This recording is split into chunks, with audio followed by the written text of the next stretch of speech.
Hello friends, book insider पर आप सभी का स्वागत है। आज हम बात करने वाले हैं believe in yourself by Nandita Krishna book के बारे में। अमन एक छोटे से गांव में पला बढ़ा लड़का था। उसका सपना था कुछ बड़ा करने का, कुछ ऐसा जो उसके नाम को यादगार बना दे। लेकिन जैसे जैसे वो बड़ा हुआ वैसे वैसे उसकी जिंदगी में डायरेक्शन की कमी महसूस होने लगी। रोज सुबह उठता, कोचिंग जाता, मोबाइल पर रील्स देखता और फिर सो जाता। दिन बर्बाद होते जा रहे थे, लेकिन अंदर कहीं एक बेचैनी थी, जैसे कुछ छूट रहा हो, जैसे जिंदगी हाथ से फिसल रही हो। एक दिन उसके मामा शहर से गांव आए। साथ में लाए थे एक किताब, बिलीव इन योरसेल्फ। मामा ने कहा, पढ़ना चाहे तो रख ले, इसमें बहुत ताकत है। अमन ने मुस्कुराते हुए किताब रख ली, लेकिन मन ही मन सोचा, इतनी मोटी किताब कौन पढ़ेगा। पर उस रात नींद नहीं आ रही थी, तो यूं ही किताब खोल ली। पहली लाइन पढ़ी, उठो, जागो और लक्ष्य प्राप्त करने तक रुको नहीं। और ये लाइन जैसे उसके दिल में उतर गई। अमन ने अगली सुबह से अपना रूटीन थोड़ा बदलना शुरू किया। सुबह उठते ही 10 मिनट स्वामी विवेकानंद की किताब पढ़ता। हर दिन उसे कुछ नया सीखने को मिलता। धीरे धीरे उसे समझ आने लगा कि स्वामी विवेकानंद सिर्फ एक साधु नहीं थे, वो एक थॉट रेवोल्यूशन थे। स्पिरिचुअलिटी, नेशनलिज्म और ह्यूमैनिटी को उन्होंने एक साथ जोड़ा और ऐसी थिंकिंग दी जो आज भी उतनी ही फ्रेश लगती है। अमन ने जाना कि स्पिरिचुअलिटी का मतलब केवल पूजा पाठ नहीं होता। स्वामी जी कहते थे, you have to grow from the inside out. None can teach you, none can make you spiritual. There is no other teacher but your own soul.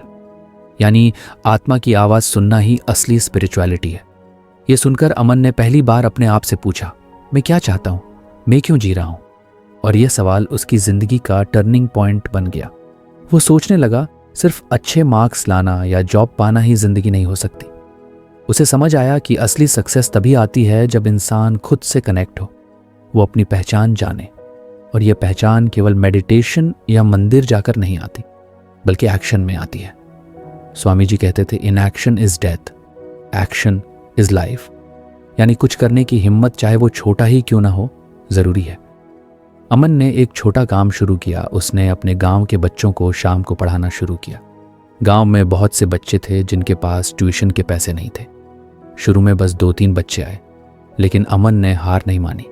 उसने स्वामी जी की बात को पकड़ रखा था, take up one idea, make that one idea your life, think of it, dream of it, live on that idea. Aman ने उसी energy से बच्चों को पढ़ाना शुरू किया जैसे वो खुद को पढ़ा रहा हो। धीरे धीरे वो बच्चे इंप्रूव करने लगे और अमन को भी अपनी लाइफ में एक न्यू पर्पस महसूस होने लगा। अब उसे अपनी मॉर्निंग्स पर्पसफुल लगती थी। उसका फोकस बढ़ गया था, डिस्ट्रैक्शंस कम हो गए थे। वो सोशल मीडिया कम और किताबें ज़्यादा पढ़ने लगा था। उसे अब समझ आ गया था कि खुद को स्ट्रांग बनाना ही दुनिया को स्ट्रांग बनाना है। स्वामी जी कहते थे, दे alone live who live for others. एक दिन गांव में एक छोटा सा कल्चरल इवेंट हुआ जहां अमन को स्वामी विवेकानंद पर बोलने को कहा गया। उसने स्टेज पर खड़े होकर अपनी जर्नी शेयर की, कैसे एक खालीपन से भरी जिंदगी एक किताब की वजह से पर्पसफुल बन गई। लोगों ने ताली बजाई और कई लोगों ने इवेंट के बाद आकर पूछा, हमें वो किताब कहाँ मिलेगी। अमन ने तब रियलाइज किया कि स्वामी जी की लेगेसी आज भी कितनी रेलेवेंट है। आज जहां हर कोई कंफ्यूज्ड है, स्ट्रेस्ड है, आइडेंटिटी क्राइसिस से जूझ रहा है, वहां उनके वर्ड्स एक लाइट हाउस की तरह हैं जो डायरेक्शन देते हैं, रोशनी देते हैं। अमन ने अपनी बात को एक सेंटेंस में समेटा, स्वामी विवेकानंद ने केवल आध्यात्मिकता सिखाई, उन्होंने हमें सिखाया कि हम अपने लिए और दुनिया के लिए जीने का तरीका सीखें। उसके इस सेंटेंस ने वहां बैठे हर इंसान के दिल को छू लिया। अब अमन ने अपने काम को और एक्सपैंड किया। उसने एक स्मॉल व्हाट्सएप ग्रुप बनाया, वेक अप यूथ, जिसमें वो हर सुबह एक छोटी सी कोट या थॉट शेयर करता। शुरू में 10 लोग थे, कुछ महीनों में 500 हो गए।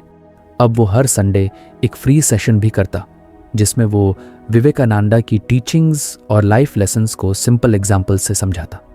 उसने सीखा था कि ट्रू नेशनलिज्म क्या होता है। ये सिर्फ स्लोगन्स या फ्लैग्स से नहीं आता, ये अपने देश के लोगों की सेवा से आता है। स्वामी विवेकानंद ने कहा था, the best way to serve God is to serve the poor, the weak and the helpless.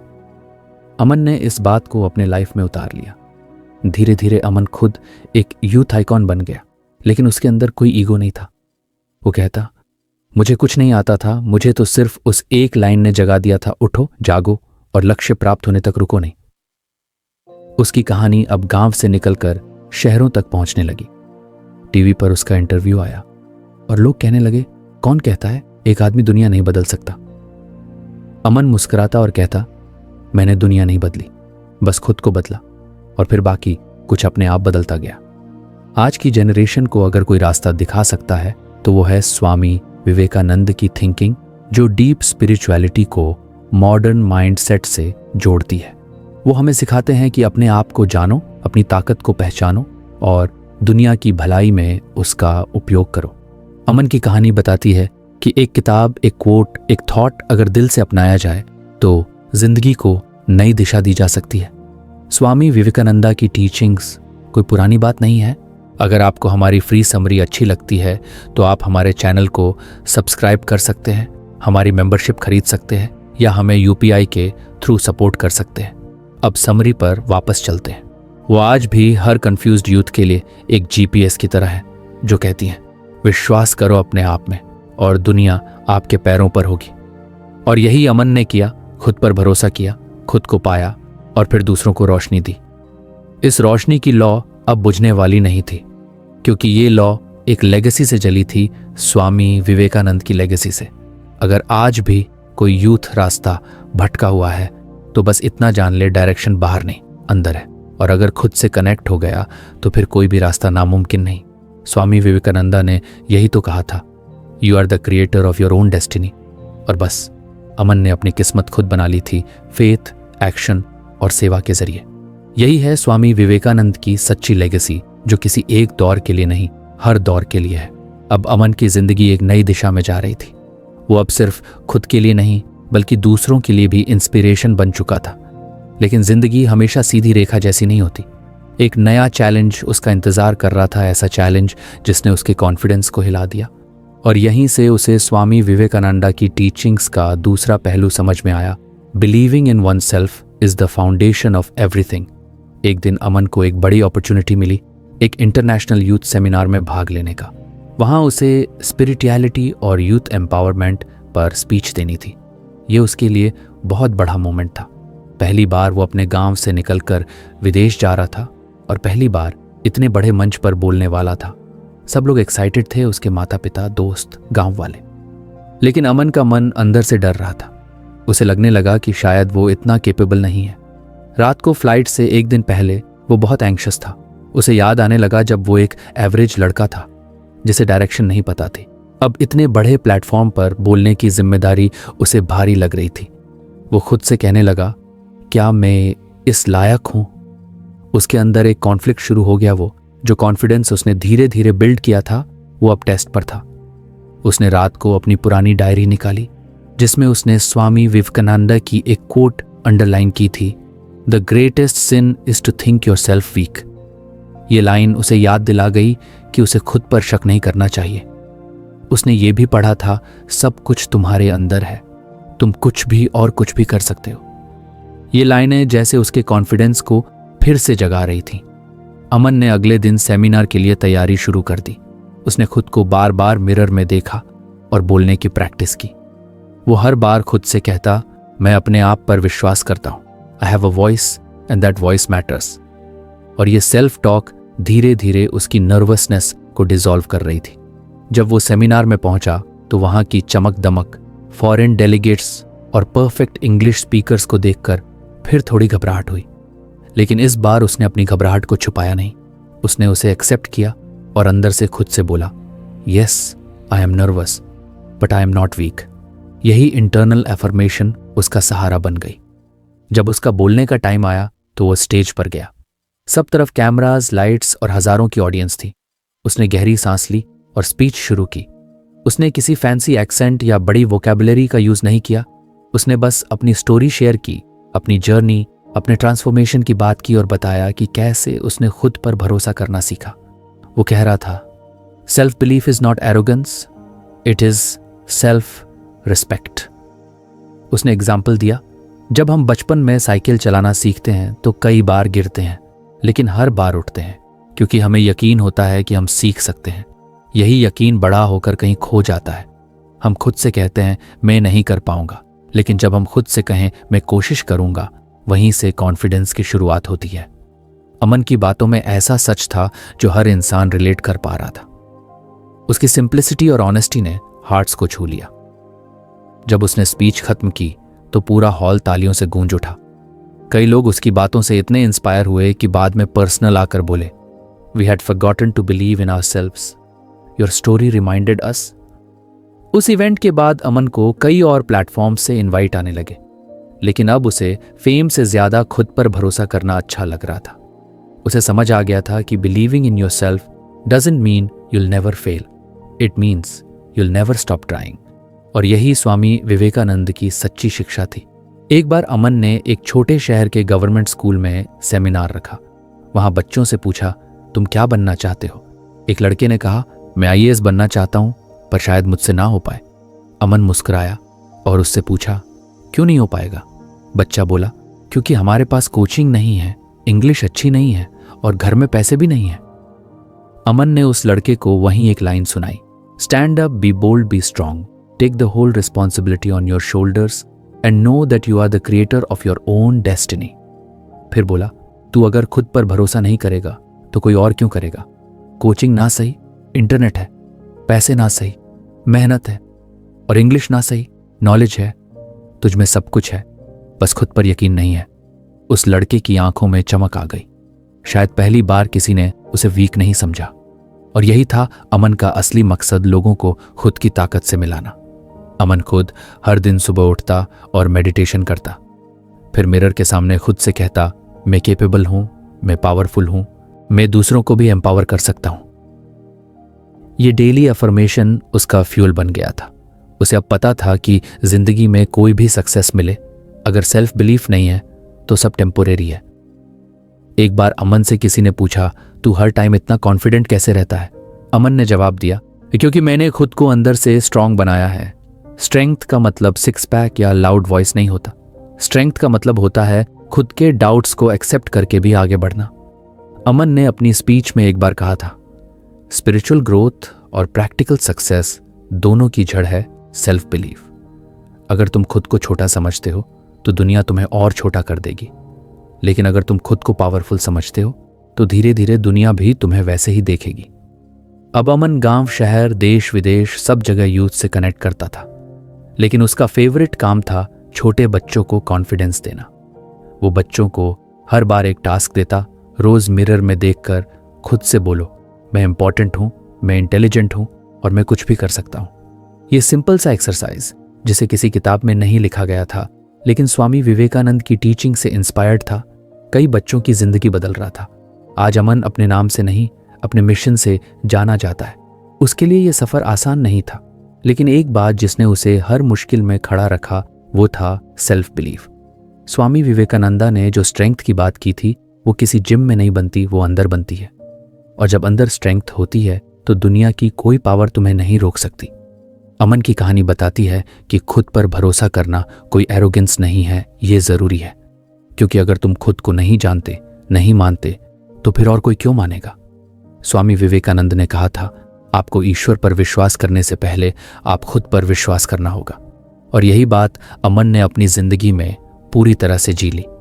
अब उसका सपना है हर यूथ को इतना स्ट्रांग बनाना कि वो खुद से कह सके, मैं कर सकता हूं। और यही स्ट्रेंथ, यही बिलीफ आज के डिसोरिएंटेड समाज के लिए सबसे जरूरी दवा है। क्योंकि जब एक इंसान खुद पर विश्वास करता है तभी वो दुनिया को भी बदल सकता है। अब अमन की कहानी उस मोड़ पर पहुंच चुकी थी जहां लोग उसे एक स्पिरिचुअल इंसान के तौर पर देखने लगे थे। उसके इंस्टाग्राम और व्हाट्सएप स्टेटस पर मोटिवेशनल कोट्स रहते थे। वो सुबह मेडिटेशन करता था और हर सेशन में इनर स्ट्रेंथ की बात करता था।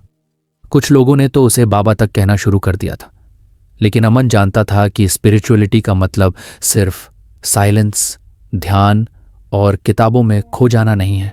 असली स्पिरिचुअलिटी तो एक्शन में होती है, कर्म में होती है। और यही बात उसने स्वामी विवेकानंद की टीचिंग से सीखी थी। Spirituality is not an escape, it is power and it demands action.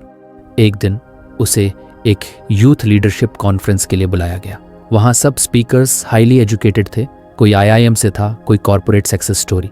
अमन थोड़ा नर्वस था, क्योंकि उसका बैकग्राउंड उन लोगों जितना इम्प्रेसिव नहीं था, लेकिन अंदर से वो जानता था कि वो जो भी बोलेगा उसमें आत्मा की आवाज़ होगी। उसने स्टेज पर आकर कहा, आज हम स्पिरिचुअलिटी को अक्सर गलत समझते हैं। हमें लगता है ये किसी गुफा में बैठने की चीज़ है या मंदिरों तक सीमित है, लेकिन मेरे लिए स्पिरिचुअलिटी का मतलब है अपने अंदर की शक्ति को पहचान कर समाज के लिए काम करना। यही मुझे स्वामी विवेकानंदा से सीखने को मिला। वो बोला, एक बार मैंने भी सोचा था कि जिंदगी बस खुद को शांति देने की चीज़ है, लेकिन फिर विवेकानंदा जी की एक बात ने सोच बदल दी, be spiritual but do not forget to be practical. वो बोला, मैं आपको एक सच्ची कहानी सुनाता हूँ मेरी खुद की। जब मैं अपने गांव में बच्चों को पढ़ा रहा था तो एक वक्त ऐसा आया कि मुझे लगा ये सब छोड़कर किसी शांत जगह मेडिटेशन करना चाहिए। मुझे लगा कि बाहर की दुनिया बहुत कॉम्प्लिकेटेड है, लेकिन तभी मुझे विवेकानंदा जी की एक कोट याद आई, this world is a gymnasium where we come to make ourselves strong. उस दिन मैंने समझा भागना नहीं है, लड़ना है, लेकिन स्पिरिचुअल स्ट्रेंथ से। उस कॉन्फ्रेंस में बहुत से यंग लोग थे जो स्पिरिचुअलिटी को एक एस्केप की तरह इस्तेमाल कर रहे थे, यानी दुनिया बुरी है, लोग समझते नहीं, इसलिए मेडिटेशन करके अलग हो जाना। अमन ने उन सब की आंखें खोल दी। उसने कहा, अगर स्वामी विवेकानंद जी भी हिमालय में रहकर ध्यान करते रहते तो क्या आज हम उन्हें याद करते? नहीं, उन्होंने मेडिटेशन को कर्म में बदला। वो बोले, दे alone live who live for others. और इसीलिए उन्होंने शिकागो में वो स्पीच दी जिसने पूरे भारत को एक नई पहचान दी। अमन ने उस सेमिनार में एक एक्टिविटी कराई। सब युवाओं से कहा, अपनी आंखें बंद करो और सोचो कि तुम क्या बनना चाहते हो। फिर कहा, अब आंख खोलो और बताओ क्या वो सपना सिर्फ तुम्हारे लिए है या किसी और की भलाई भी करता है। 70% लोग चुप हो गए, क्योंकि वो समझ गए थे कि उनके गोल्स सिर्फ सेल्फ सेंटर्ड थे। अमन ने कहा, स्पिरिचुअल ग्रोथ और लीडरशिप का मतलब है अपने अंदर की पोटेंशियल को पहचान कर उसे दूसरों की भलाई में यूज करना। अगर आपकी स्पिरिचुअलिटी सिर्फ आपके अंदर शांति लाती है लेकिन बाहर कोई असर नहीं डालती तो वो अधूरी है। फिर उसने एक पर्सनल इंसिडेंट शेयर किया। उसके गांव में एक बार बाढ़ आ गई थी, बहुत नुकसान हुआ था, कई लोगों के घर डूब गए। अमन भी परेशान था। पहले तो वो सोचने लगा, क्या मैं कुछ कर सकता हूं? फिर उसके अंदर से एक आवाज आई, उठो, जागो और लक्ष्य प्राप्त होने तक रुको नहीं। उसने उसी दिन कुछ दोस्तों को इकट्ठा किया, सोशल मीडिया पर एक मदद की अपील डाली और 2 दिन में 1 लाख रुपए की राहत सामग्री जमा कर ली। बाढ़ पीड़ितों को राशन, दवाइयां और टेम्पररी शेल्टर दिलवाने में उसने बहुत मेहनत की। और यही वो समय था जब उसे समझ आया कि स्पिरिचुअलिटी का असली टेस्ट तब होता है जब हालात टफ हों।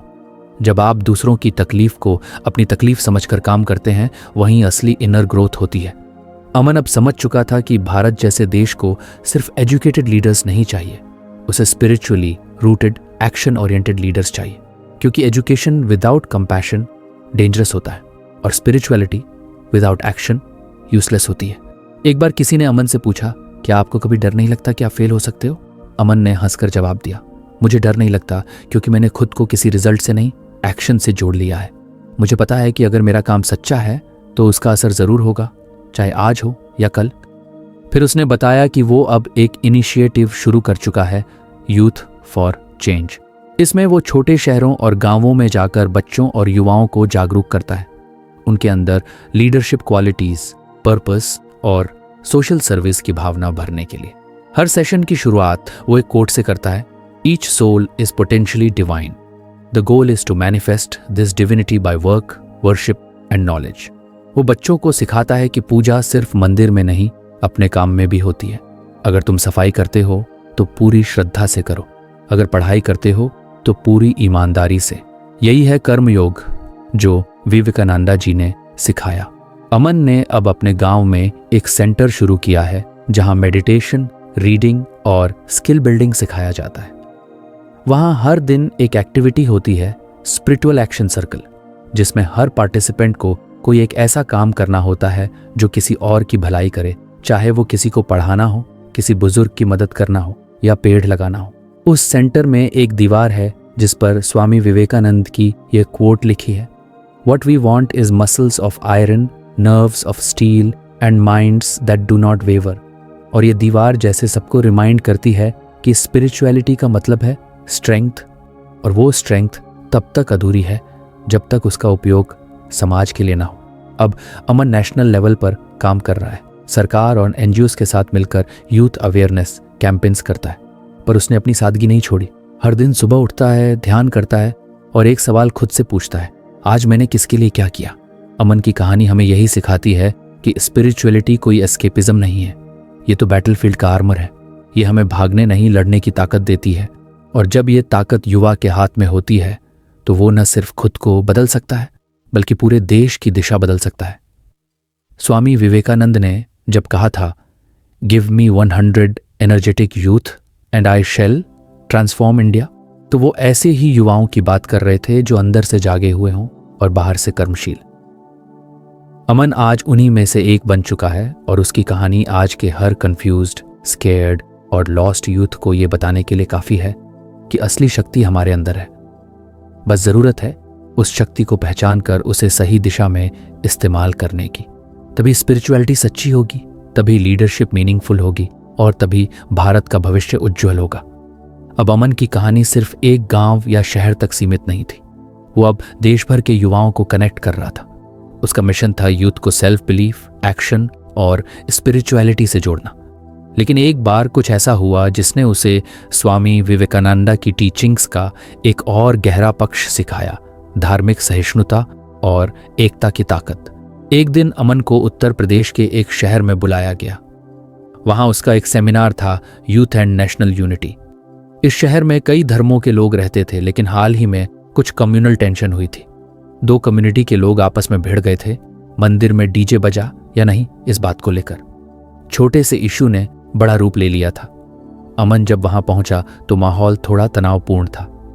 सेमिनार शुरू होने से पहले आयोजकों ने उसे बताया, अमन भाई ध्यान रखना, कुछ बातें मत कहना, माहौल बहुत सेंसिटिव है।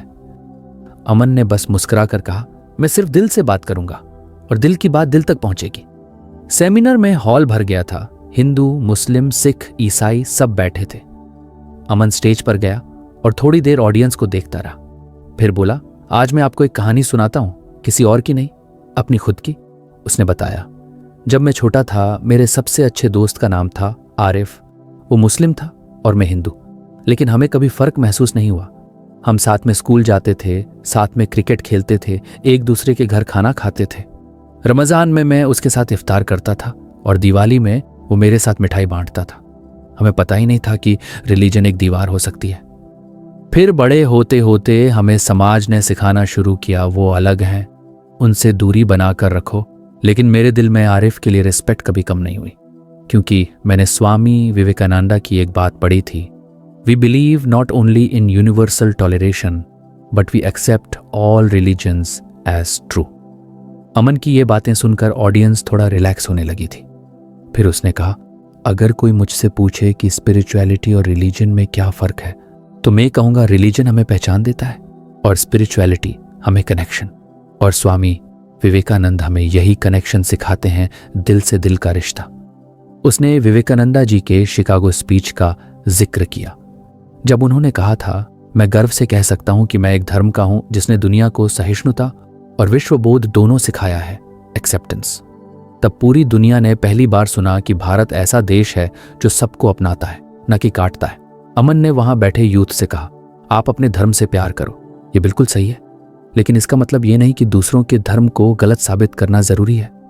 अगर आप सच में धार्मिक हैं तो आपको दूसरों के धर्म का सम्मान करना आना चाहिए। उसने एक प्रैक्टिकल एग्जाम्पल दिया, एक मोबाइल चार्ज करने के लिए कई तरह के चार्जर्स होते हैं, सबका डिजाइन अलग है, लेकिन काम एक ही एनर्जी देना। वैसे ही हर रिलीजन का तरीका अलग हो सकता है, मंदिर, मस्जिद, चर्च या गुरुद्वारा, लेकिन गोल एक ही है, लव, काइंडनेस और ह्यूमैनिटी। उस सेमिनार के बाद एक लड़का उसके पास आया, शकील नाम था। वो बोला, भाईजान, मैं आज तक सोचता था कि शायद हिंदू लोग हमें नीचे समझते हैं, लेकिन आपकी बातें सुनकर लग रहा है कि सब कुछ हमारे ही दिमाग का इल्यूजन था। अमन ने उसका हाथ पकड़ा और कहा, भाई, अगर हम एक दूसरे की आंखों में नफरत ढूंढेंगे तो वही दिखेगी, लेकिन अगर हम रिस्पेक्ट ढूंढेंगे तो दिल भी मिलेंगे। फिर कुछ हफ्तों बाद अमन ने एक और बड़ा कदम उठाया। उसने अपने गांव में यूनिटी वीक का आयोजन किया। इसमें हर धर्म के लोगों को इनवाइट किया गया। हर दिन एक कम्युनिटी का कल्चर और खाना सेलिब्रेट किया गया। एक दिन मंदिर में भजन था, दूसरे दिन मस्जिद में कव्वाली, तीसरे दिन चर्च में प्रेयर और चौथे दिन गुरुद्वारे में सेवा। शुरू में लोगों को थोड़ा हेसिटेशन हुआ, लेकिन धीरे धीरे आइस टूटने लगी। लोग जो कभी एक दूसरे को शक की नजर से देखते थे, अब एक साथ बैठकर खाना खा रहे थे, बच्चों के साथ खेल रहे थे। अमन ने मंच से कहा, सच्ची भक्ति विभाजन में नहीं है, ये एकता में है। Respect is the real religion. Swami Vivekananda के विचारों को अमन ने थियोरी नहीं, एक्शन में बदला। उसने किताबों से सीखा, लेकिन जिंदगी में उसे जिया। उसका मानना था कि अगर हम यूथ को ये सिखा पाएं कि हर इंसान की आत्मा डिवाइन है, तो फिर धर्म के नाम पर कोई कॉन्फ्लिक्ट नहीं रहेगा। एक दिन उसके एक पुराने दोस्त ने कहा, तू अब बेहद सेकुलर बन गया है। अमन ने हंसकर जवाब दिया, नहीं, मैं अब बस इंसान बन गया हूं। धर्म से प्यार है, लेकिन इंसानियत को आगे रखता हूं। वो कहता था, अगर आप ट्रूली रिलीजियस हो तो आपके अंदर ईगो नहीं होनी चाहिए कि मेरा धर्म बड़ा है। स्वामी विवेकानंदा ने कहा था, sectarianism, bigotry and its horrible descendant fanaticism have long possessed this beautiful earth, और अब समय है इसे बदलने का। यही असली देशभक्ति है, एकता में आस्था। अब अमन का काम इंटरनेशनल लेवल तक पहुंच चुका था। उसे यूनाइटेड नेशंस की एक टीम से इनवाइट आया इंटरफेथ हार्मनी पर बोलने के लिए। वहां उसने जो बात कही वो हेडलाइन बन गई, religion should be a window to God, not a wall between humans. Bharat लौटकर उसने एक इंटरफेथ यूथ ग्रुप शुरू किया, एकता के सिपाही। इसमें हिंदू, मुस्लिम, सिख, ईसाई सभी धर्मों के वॉलंटियर्स एक साथ समाज सेवा करते थे। कभी अनाथालय में मदद करते, कभी बाढ़ प्रभावित गांवों में राहत कार्य, कभी ब्लड डोनेशन कैंप्स, और सब एक आवाज में कहते, हम धर्म अलग हैं लेकिन दिल एक है। अमन को अब लोग केवल मोटिवेशनल स्पीकर नहीं बल्कि पीस बिल्डर कहने लगे थे, लेकिन उसके अंदर कोई घमंड नहीं था। वो कहता, मैं कुछ नहीं हूं, बस विवेकानंदा जी की एक सोच का वाहक हूं। वो सोच जो कहती है मानवता सबसे बड़ा धर्म है। आज अमन की कहानी हजारों युवाओं के लिए इंस्पिरेशन है। कैसे एक विलेज बॉय जिसने किताबों में डायरेक्शन ढूंढा अब लाखों दिलों को जोड़ रहा है। उसने दिखाया कि सच्ची स्पिरिचुअलिटी तब पूरी होती है जब हम सबको बराबर समझते हैं। इस दुनिया में अगर हमें सच में पीस चाहिए तो हमें पहले अपने दिल से नफरत की दीवारें गिरानी होंगी, और ये दीवारें एजुकेशन से नहीं, कंपैशन से गिरती हैं।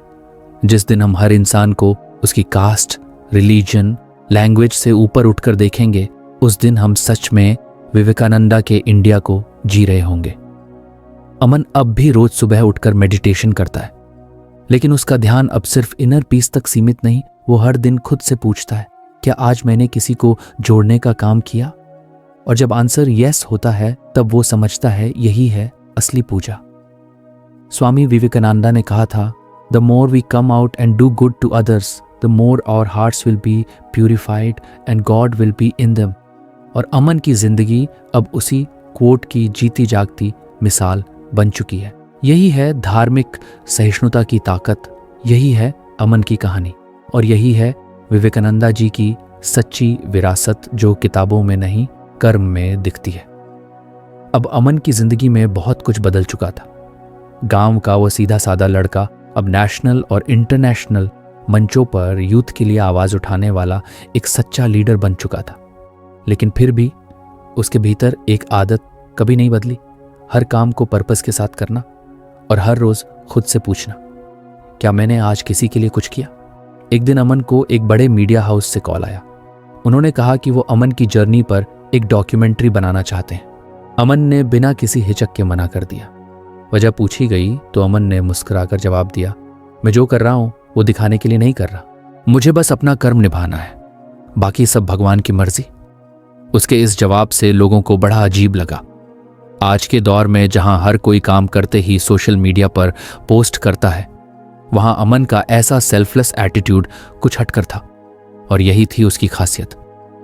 उसके अंदर ये भावना स्वामी विवेकानंदा और भगवत गीता की एक बहुत गहरी सीख से आई थी, do your duty without attachment to the result.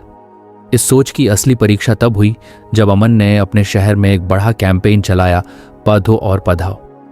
इस अभियान का मकसद था गरीब बच्चों को पढ़ाई से जोड़ना और पढ़े लिखे युवाओं को शिक्षक बनाना। उसने कई वॉलंटियर्स तैयार किए, छोटे छोटे गांवों में सेंटर्स बनाए और खुद भी ग्राउंड लेवल पर काम करने लगा। शुरुआत में एंथुजियाज्म बहुत था, लोग जुड़े, मीडिया ने खबरें छापी, सोशल मीडिया पर प्रेस की आई। लेकिन कुछ ही महीनों में समस्याएं आने लगी।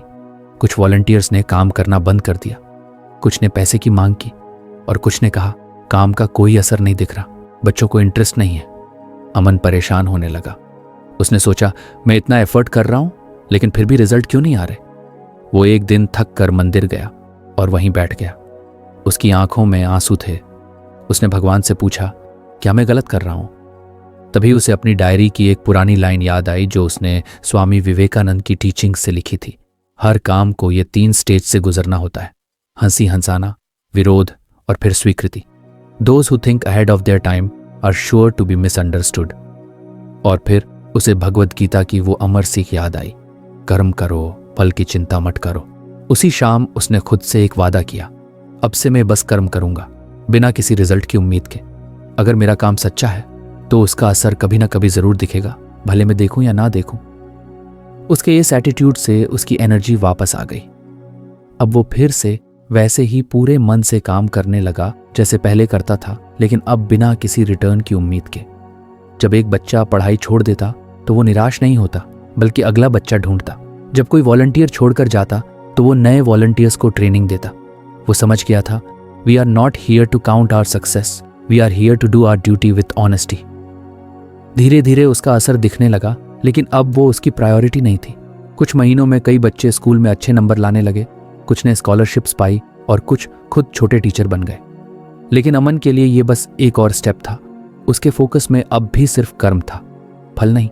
एक बार एक एनजीओ ने उसे एक बड़ा अवार्ड देने की बात कही, लेकिन शर्त ये थी कि वो खुद को फाउंडर एंड सीईओ कहकर इंट्रोड्यूस करे। अमन ने साफ मना कर दिया। वो बोला मैं फाउंडर नहीं, सिर्फ एक कर्मयोगी हूं, मुझे लेबल की जरूरत नहीं, मुझे काम करना है। उसकी बात से कुछ लोग हैरान हुए, लेकिन कई युवा प्रेरित हुए। अब अमन के पास जो भी आता वो उसे यही सिखाता, वर्क सेल्फलेसली। जो काम तुम पूरे दिल से करते हो उसका फल कभी वेस्ट नहीं जाता, चाहे वो तुम्हें दिखे या नहीं। उसने एक बार एक बच्चे को एक पत्थर की स्कल्पचर दिखाते हुए समझाया, ये मूर्ति बेहद सुंदर है, लेकिन इसे बनाने के लिए मूर्तिकार ने हजारों बार छेनी चलाई होगी। हर वार का असर आखिरी शेप में दिखा। वैसे ही हमारा हर कर्म, चाहे छोटा हो या बड़ा, भविष्य की किसी अच्छी तस्वीर का हिस्सा बनता है। एक दिन अमन के पास एक लड़की आई, रीना नाम था उसका। वो बोली भैया मैं 1 साल से आपके कैंपेन में पढ़ा रही हूं, लेकिन कई बार लगता है कि कोई खास चेंज नहीं आ रहा, क्या मैं कुछ गलत कर रही हूं? अमन ने मुस्कुराते हुए जवाब दिया, रीना अगर तुमने किसी बच्चे के मन में ये सोच जगा दी कि पढ़ाई जरूरी है तो तुमने उसका जीवन बदल दिया। चेंज हमेशा बाहर से नहीं दिखता, कई बार वो अंदर चुपचाप हो रहा होता है। फिर उसने उसे भगवद गीता की वो लाइन सुनाई, तू अपना कर्म कर, ये तेरे हाथ में है, फल तेरे हाथ में नहीं।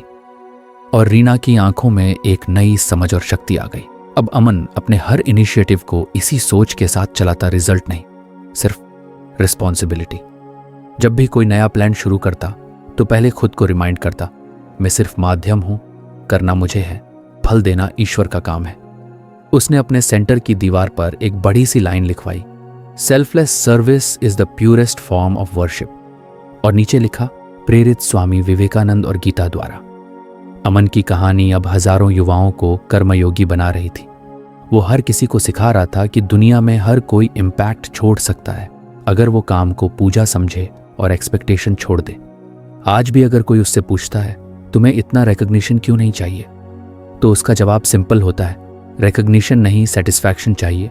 मैं जो भी कर रहा हूं वो मेरी आत्मा की आवाज है, और जब आत्मा संतुष्ट होती है तो बाकी सब सेकंड होता है। स्वामी विवेकानंदा ने कहा था, the less you think of your self the more you do for others.